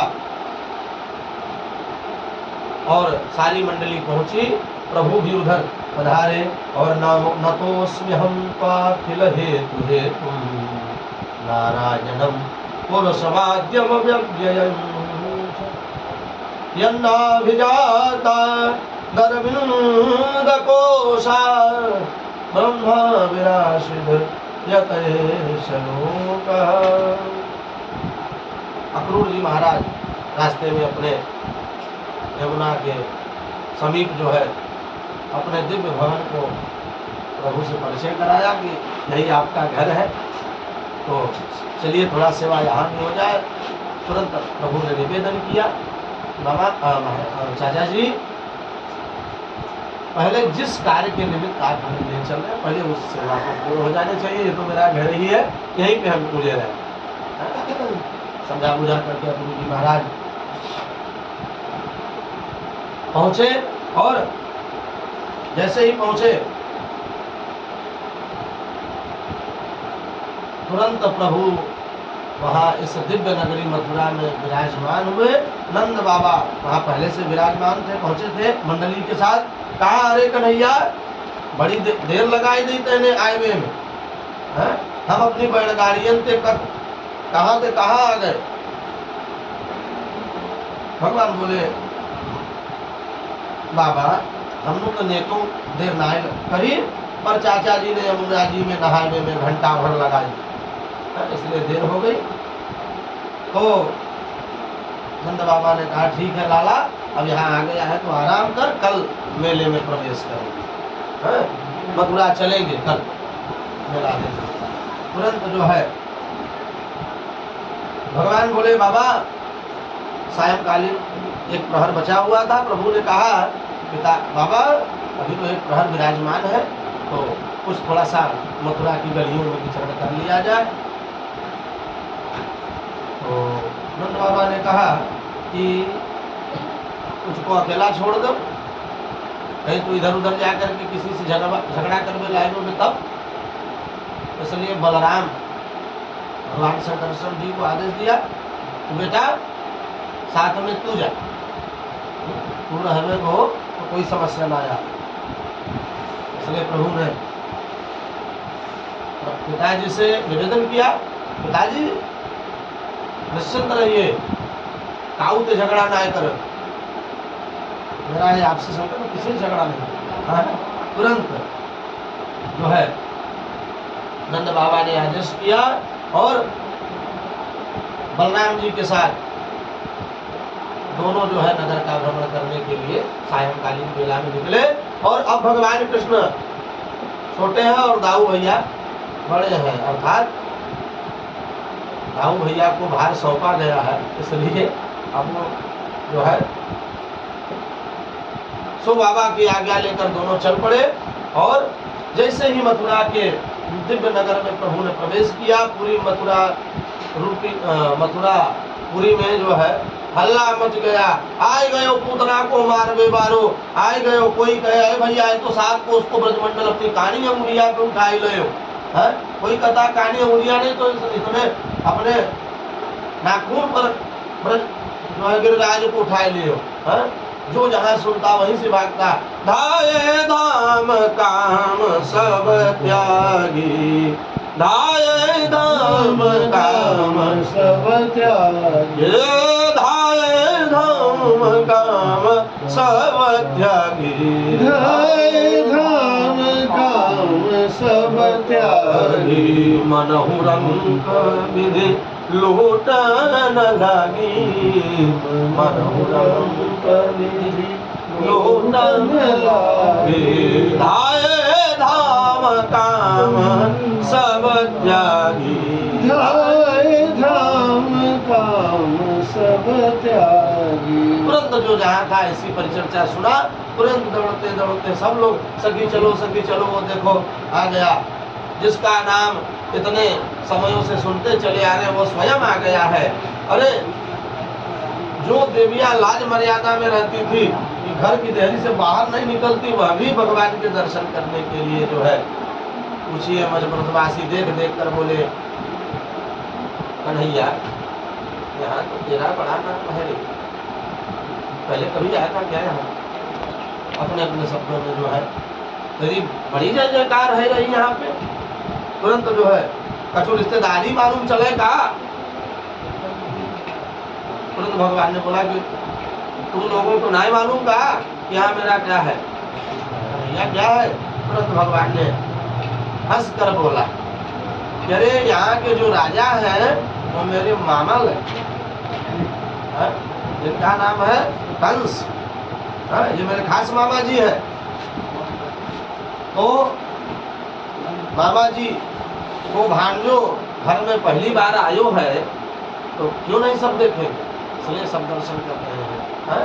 ब्रजवासी बोले ओहो ये बात है, तभी हम सोच रहे थे कि इस नगर में इतनी जय जयकार है रही है, तो हमसे कहते कि तू मामा के यहाँ चल रहा है तो हम भी अपनी व्यवस्था के अनुसार आते हैं। बढ़िया बढ़िया बगलबंदी पहन करके चंदन चोट कर ताकत हुआ चंदन लगा कर आते हैं। कोई व्यवस्था ही नहीं बनाई, तुमने बताई नहीं कि मामा जी के यहाँ चल रहे हैं। कन्हैया बोले तुम लोग नाराज काहे को हो, पूरी व्यवस्था मामा जी की नगरी में आए तो मामा जी ही करेंगे। तुरंत जो है मामा के यहाँ कोई कमी थोड़ी है, सब व्यवस्था बन जाएगी। ईदृशान्ये ववासांसि नित्यम गिरि बने चरण। आगे बढ़े, जैसे ही भगवान आगे बढ़े, कंस का धोबी अहंकार से मूंछों पर ताव मारता हुआ कपड़े लेकर जा रहा था। है? क्या था भैया? कंस का धोबी था, कपड़े देता था वो। और जानते हैं अधिकारी से ज्यादा चपरासी का अहंकार होता है। तो पहुंचे तो इतना ताव से बतियाएगा कि जैसे पूछे मत यही अधिकारी के पिता है, यही स्वयं अधिकारी, ऐसे बात करते हैं। तो चपरासी के बड़े ठाट होते हैं। जैसे ही भगवान के निकट आया तो प्रभु ने कहा मामा जी राम राम। तुरंत धोबी इधर उधर चक्कर में पड़ गया, कौन हो तुम? मुझे मामा जी कह रहे हो? मूर्ख हो क्या तुम? उसको क्या पता है प्रभु साक्षात पधारे, कैसे तुम्हारा मामा हुआ मैं? तुरंत प्रभु ने कहा कि यहाँ के जो महाराज हैं कंस, वो मेरे मामा लगते हैं। भैया मामा की नगरी में जो जितने भी लोग रहेंगे तो क्या लगे, मामा ही न हुए। मामा के यहाँ कोई जाएगा तो एक मामा तो सबरे मामा, इसलिए आप भी मेरे मामा जी, यानी अपने आप भी मेरे मामा है गए। धोबी बोला अच्छा तो वही कृष्ण बलराम हो का, मुझे सब मालूम है, तेरे मामा ने तुझको क्यों बुलवाया? अच्छा भगवान अब तो तुम्हें सब पतो है, तुम्हें तो सब पतो है। नेक जो है बढ़िया बढ़िया कपड़े लेकर जा रहे हो तो कुछ इधर भी देते जाओ। अब तो माथा समझ गया और तुरंत ईदृशान्ये ववासांसि नित्यम गिरि बने चला। वृंदावन की गलियों में विचरण करने वाले वंचर, तो महाराज के कपड़े पहनोगे? ज्यों ऐसे बोला तुरंत जंगली भगवान को कहा रजस्य कराग्रेण शिरः काया तपादयत्। तुरंत भगवान ने सिर अर्थात रजकस्य अपने हाथों से एक घुमाकर एक थप्पड़ मारा। तुरंत जो है रजकस्य अर्थात रजकी कहा जाता धोबी को, रजकस्य क्या हुआ? सिरः कराग्रेण, एक ही थप्पड़ में गोविंदाय नमो नमः। तुरंत भगवान को प्राप्त हुआ। ब्रजवासियों ने जोर जोर से जयकार बोली। कन्हैया बोले ब्रजवासियों छाट लो अपनो निक कपड़ा सब। तुरंत ब्रज बालन टूट पड़े, कपड़े पहन पहन करके जो है चल पड़े। कपड़े कैसे थे भैया? महाराज कंस से इतने मोटे तगड़े, ब्रजवासी पतले पतले, जो सब लोग कपड़े पहने और कपड़ा कहाँ पूरे सड़क की सफाई करते हुए सब लोग चल रहे हैं। जैसे झाड़ू मारा जाता है वैसे कपड़े जो है असुविधाजनक व्यवस्था में सब लोग चले। तनको नाइट निकला तुरंत वालों ने कहा कन्हैया पहले तो कुछ ठीक थे, अब तो खराब लग रहे हैं। कपड़े तो हैं बड़े दमदार, लेकिन अब इसको पहनने में समस्या होगी। प्रभु ने कहा चिंता मत करो, या अब आगे कपड़े की व्यवस्था बन गई, व्यवस्था और भी बन जाएगी।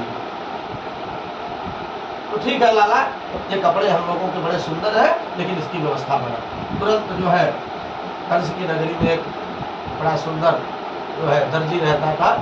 दर्जी के पास में भगवान बोले भैया ये हमारे कुछ सखा है, इनके कपड़े असुविधाजनक व्यवस्था में है, थोड़ा सा इनको चाहिए। प्रभु के दर्शन करके तुरंत प्रभु बैठिए, तुरंत बैठिए। तुरंत सबका नाप लेकर के जय ज्यों का त्यों जो है सबके नाप का कपड़ा बनवा दिया और ब्रजवासी प्रसन्न हो गए पहनकर। बाद कन्हैया तूने तो अजब ही कर दिया, अब आनंद आ रहा है। तो प्रभु ने दर्जी से पूछा क्या सुख हुआ आपका? दर्जी ने कहा प्रभु आप मिल गए, इससे बड़ा सुख मेरा क्या हो सकता है? भगवान के चरणों में गिर पड़ा और तुरंत भगवान ने आशीर्वाद दिया, जाओ आज के बाद तुम लोग बहुत धनवान हो जाओगे। हैं? भैया आज वही आशीर्वाद टेलरों को मिला हुआ है कि कपड़े कम पैसे के हैं लेकिन सिलवाई उसकी दोगुनी तीगुनी है। इसलिए दर्जियों को आशीर्वाद प्रभु के द्वारा मिला कि तुमको कभी कोई नहीं कमी पड़ेगी।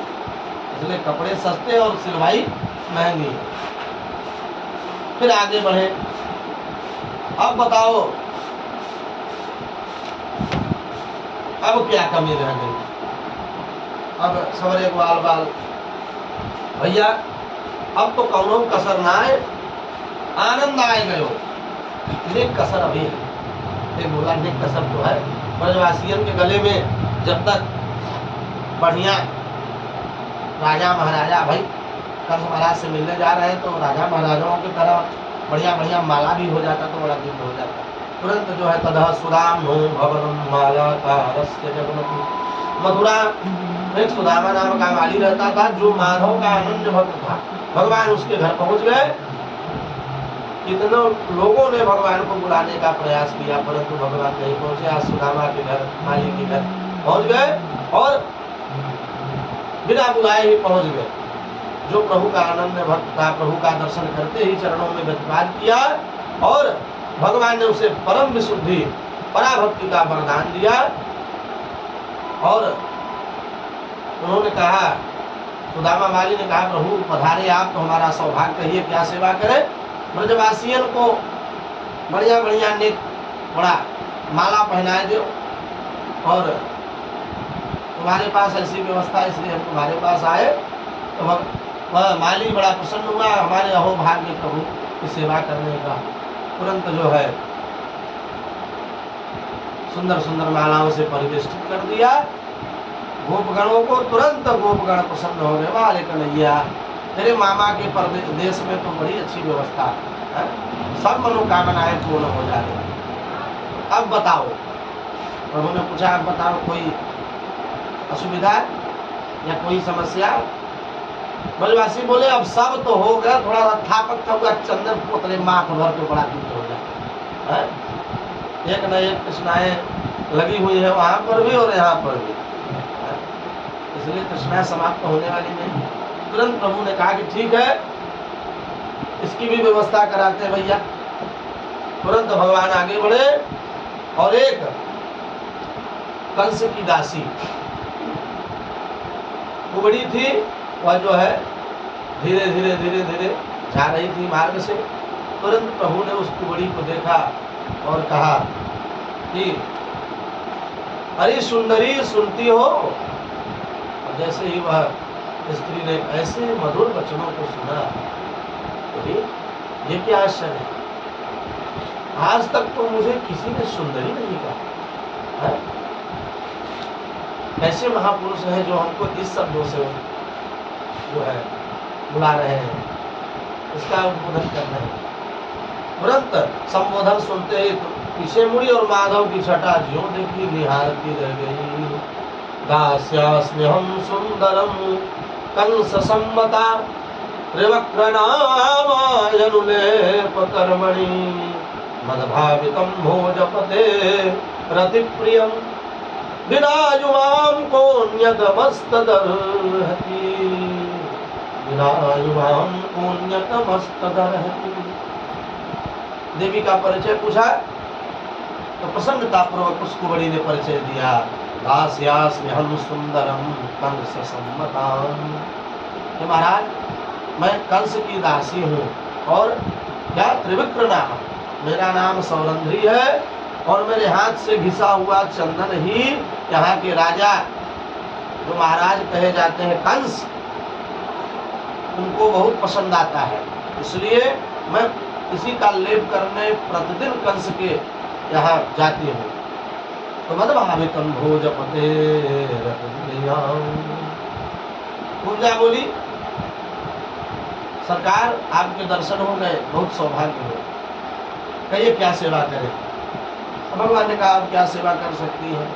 जो आपके पास है वही सेवा करते। ये ब्रजवासी आए हैं और थोड़ा सा तुम्हारे चंदन को लगाने की इच्छा है, तो बढ़िया हो जाता।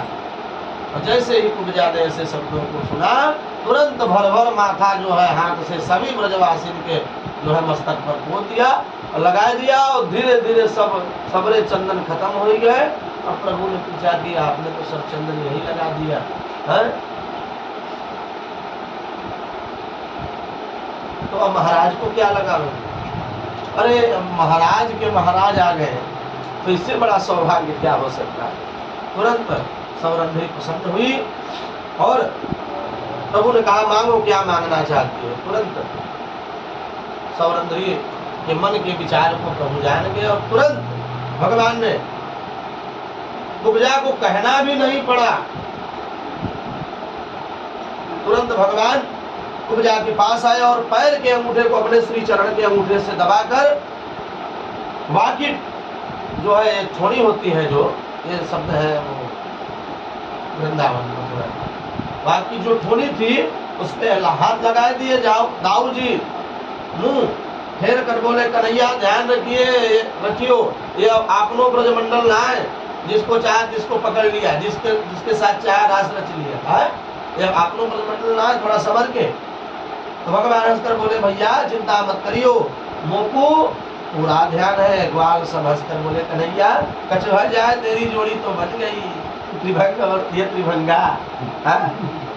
भगवान भी तीन जगह से टेढ़े और कुब्जा भी 3 जगह से टेढ़ी, तो तू त्रिभंग और ये त्रिभंगा जोड़ी जम रही। अब प्रभु ने मुकुंद स्पर्शनाथ सद्यो बभूव प्रमदोत्पन्न, भगवान के स्पर्श मात्र से तुरंत भगवान ने एक झटका मारा और तुरंत कुब्जा जो है अपने दिव्य सौंदर्य में एकदम भर गई और पुनः जो है एक सुंदर स्त्री का स्वरूप है, जिसको मदन मोहन स्पर्श कहते हैं। मुकुंद स्पर्शनाथ सद्यो बभूव प्रमदोत्तम, अर्थात भगवान मुकुंद के स्पर्श करने मात्र से वह बभूव अर्थात नई नवेली हो गई और प्रमदोत्तम सुंदरी हो गई। प्रेम से बोलिए बालकृष्ण भगवान की जय, श्री दीनबंधु महाराज की जय। इसलिए प्रभु ने उसको भी ठीक किया। जगह जगह पर प्रभु का स्वागत हुआ, बड़ा दिव्य स्वागत हुआ, और जिसकी जो सेवा बनी उसने प्रभु की सेवा करी और भगवान सबसे प्रसन्न हुए। जगह जगह पर स्वागत सत्कार करते हुए परिचय सभागार में पहुंचे और भगवान परशुराम के द्वारा प्रदत्त कंस को विशाल धनुष दिया हुआ था। धनुष को देखते ही प्रभु ने सभागार में बोला जाओ भैया तनिक एक आज्ञा करो तो जो है धनुष को छू ले। अब बलदाऊ भैया हंसकर बोले भैया अपने मामा जी को धनुष है? धनुष के आसपास जो सैनिक और रक्षक है सब हंसने लगे। कल का बच्चा अभी दूध पीना सही से नहीं सीखा, आज धनुष छूने के लिए है, ऐसा मन पूछा। दाऊ जी इशारे में बोले लाला देख इनको उठाए को तो दिखाई दे। तुरंत प्रभु आगे बढ़े। करेण वामेन सलिलमुद्रितं सज्जं चकृत्वा निमिषेण पश्यताम्। तुरंत पलक झपकते ही बाएं हाथ से प्रभु ने धनुष उठा लिया और यो प्रत्यंचा चढ़ाई, जैसे धनुष को प्रत्यंचा चढ़ाए 2 टुकड़ों में धड़ाम। प्रेम से बोलिए बाल कृष्ण भगवान की जय। जो धड़ाम की आवाज आई पूरे ब्रह्मंड पूरे मथुरा में हाहाकार मच गया। कंस का सिंहासन डोल गया और इतना भयंकर शब्द हुआ कि सिंहासन से गिरते गिरते कंस बच गया। सैनिक सब मारने के लिए दौड़े। दाऊ जी बोले लाला आधा टुकड़ा जल्दी फेंक, आधे से मैं सेवा कर दूं, आधे से तू सेवा कर। है सैनिकों की खूब पिटाई करी, प्राण बचाकर भागते नजर आए और कंस के पास पहुंचकर बोले सरकार गजब हो गए, आपके भांजे ने तो धनुष तोड़ दिया। और तुरंत कंस को याद आया था कि भगवान परशुराम ने जब मुझे यह धनुष दिया था तो यही कहा था कि कंस जिस दिन यह धनुष टूट जाएगा उसी दिन आपकी जो मृत्यु है वो निकट आ जाएगी। और तो मत पूछिए भैया, आप तो एकदम हदसा कंस जो है और माथा लाल हो गया, और जो भी उस दिन से वस्तु का पान करता था ऐसा हाल हो गया कि कृष्ण अर्थात कृष्ण रंग का उसको हर चीज दिखने लगा, हर वस्तु विषय वस्तु में हर चीजों में उसे काला काला मुरली वाला नजर आने लगा। इतना भय हो गया प्रभु से। स्वप्ने प्रेत परिस्वंग हरयानम विषादनम, अर्थात अम्बस्थाम्बस्थमार्गम नौ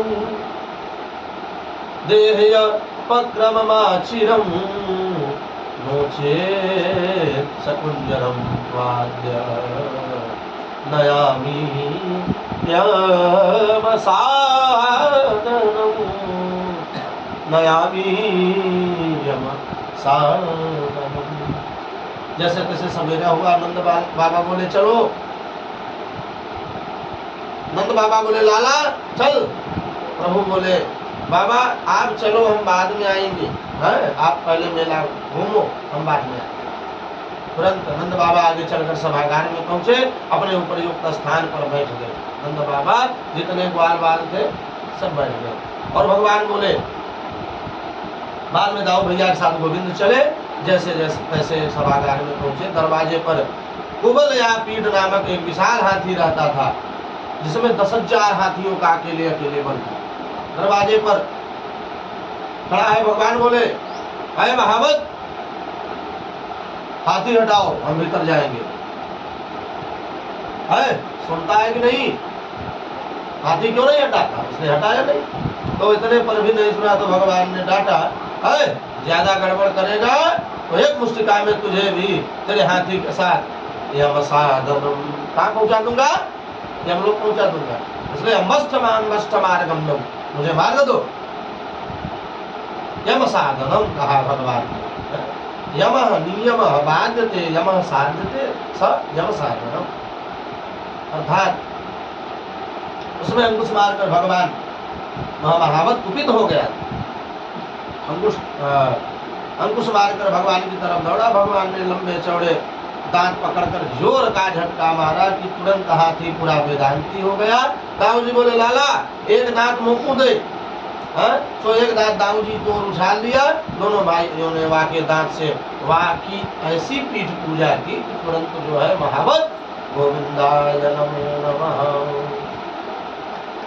सुखदेव बाबा वर्णन करते हैं कि ऐसे ही उस सभागार में, उस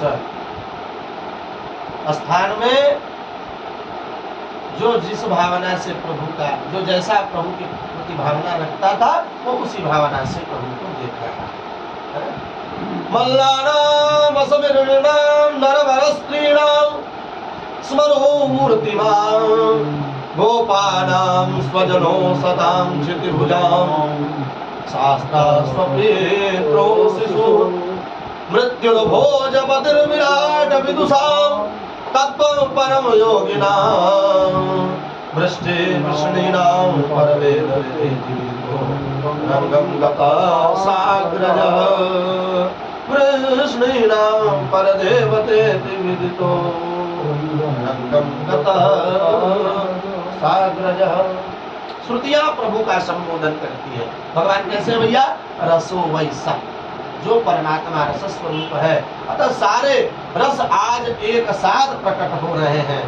पहलवानों ने देखा तो ऐसा लगा जैसे साक्षात कठोर वज्र के समान दिख रहे हैं, भक्तों ने देखा तो प्रभु भगवान के रूप में दिख रहे हैं। तो जिस भावना से जिसने देखा उसी भावना से प्रभु उसको दर्शन दिए। और वदन्ति तत्तत्व विदस्त्वं यज्ञानां मनद्वयं ब्रह्मेति परमात्मेति भगवानीति सप्यते। तो जिस परम तत्व को कोई ब्रह्म कहता है, कोई परमात्मा कहता है, कोई योगी कहता है, कोई वैकुंठाधिपति कहता है, जो माधव रंगभूमि में पधारे, भगवान ने अपना संबंध निकाला। अर्थात भगवान का संबंध है भक्ति। भगवान को कोई कैसे पा सकता है, भक्ति रस से ही पा सकता है। तो तुरंत अपने बड़े भाई दाऊ भैया के साथ जब माधव रंगभूमि में पधारे तो भावना अनुसार सबने अलग अलग दर्शन किए। हे नंद सुनो, हे राम भवन्तौ वीर सम्मतौ, तुरंत जो है वहां पर उस मल्ल सभागार में चाणूर नाम का दैत्य भगवान के सामने ताल ठोक कर आया। हे नंद सुनो, हे राम, भवंतौ वीर सम्मतौ, बड़ा नाम सुना है तुम्हारा, आओ दोनों हाथ करो, मुझसे पहलवानी करो। भगवान ने कहा तेरे तनुक को शर्म ना आए, इतना बड़ा हाथी की तरह तू हम जैसे बाला वयम तुल्य बलई क्रीडास्यामो यथोचितौ, बालकों से तुम शर्म नहीं लगती तुमको? युद्ध करोगे बालकों से? छोटे छोटे बालक हैं। तुरंत भगवान हंस कर बोले, बड़ी थोड़ी बहुत शर्म बची है कि सब पी गए? नहीं सो छोरा, तेरा पहाड़ जैसो शरीर, मेरी कुश्ती देखनी है तो मेरा जो जोड़ीदार है उसको भेजो। न बालो न किशो रस्तम बलश्च बलिनाम बरह लील भेये भो हतो ये न सहस्र द्वीप सत्वभृत। तुरंत चाणूर ने कहा, न बालो न किशो रस्तो, तुम ही न हो जो अरिष्टासुर, बकासुर, अघासुर पूतना मार डालो, केसी को भी मार डालो, अपने को बालक समझते हो? इतने बलशाली हाथी को मारने वाले, आओ द्वंद्व युद्ध करो।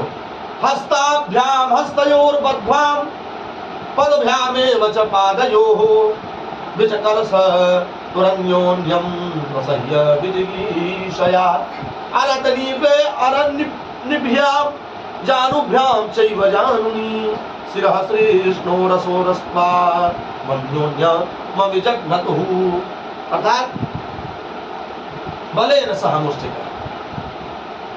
तुरंत जो है चाणूर भगवान से युद्ध करने के लिए पुकारा और तुरंत तो ग्वाल बाल आके पीछे खड़े हो, कन्हैया घबराइयो मत, हम तो तुम्हारे साथ हैं, हम काय को आए हैं तेरे संग, इसीलिए तुम्हारी भी रक्षा हम करेंगे। होगी सो देखी जाएगी, पूतना वाले हाथ दिखाए ना, बढ़ तू भी आगे, आज हो ही जाए दोनों हाथ, पूतना वाला हाथ दिखाए।